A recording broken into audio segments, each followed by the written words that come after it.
ఆయన ప్రేమించాడు, మనం ప్రేమించాలి. ఆయన గొర్రెపిల్లగా ఉన్నాడు, మనం కూడా గొర్రెపిల్లగా ఉండాలి.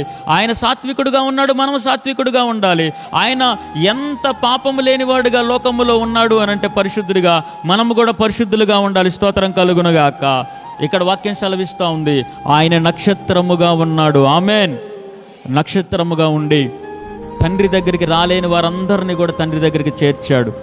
చేపలు పట్టుకునే చదువు లేని వారిని సేవకులుగా చేశాడు. నిన్ను మనుషులు బట్టి జాలర్లుగా చేస్తారని చెప్పి పేతురుని, యాకోబుని, యోహానుని, మత్తయిని, ఆంద్రేయుని, అక్కడున్న శిష్యులందరినీ కూడా ఆయన ఏ విధంగా చేశాడంటే నక్షత్రముల్లాగా మార్చాడు. దేవుడు స్తోత్రం కలుగునుగాక.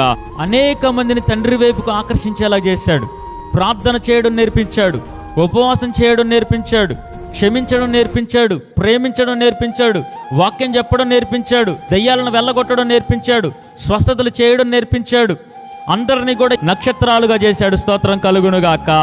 ఇక్కడ దానియేలు గ్రంథం 12వ అధ్యాయం 3వ వచనంలో వాక్యం సెలవిస్తూ ఉంది, నువ్వు అనేక మందిని, త్రాగుబోతులుగా ఉన్నవారిని, లోకములో ఉన్నవారిని, ఇగో లోకానుసారంగా జీవిస్తున్న వారిని, అన్యులుగా ఉన్నవారిని, దేవుడికి వ్యతిరేకమైన కార్యములు చేసేవారిని, లోకములో పాపములో జీవిస్తున్న వారిని, వాళ్ళందరినీ కూడా దేవుడి వైపుకు మళ్లించాలి. స్తోత్రం కలుగునుగాక.